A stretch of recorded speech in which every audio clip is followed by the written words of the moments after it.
Right, Mr. Hoyle, we've done a couple of implants for yourself on the top teeth, on the front teeth. Yeah. I'm just about to show you what they look like, and so you can have a look and just tell us what you think, especially the mirror.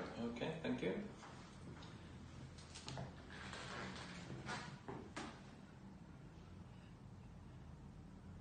So it's these two.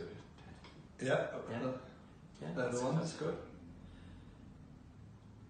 Yes, I can actually open my mouth properly now without worrying too much. Yeah. How did you find the procedure? Yes, it's been very good. It's been a long procedure, over quite a few months really since we started, but it's been very well managed. And, yeah, it's good. Is it something that you'd recommend to anyone else? Oh yes, yeah.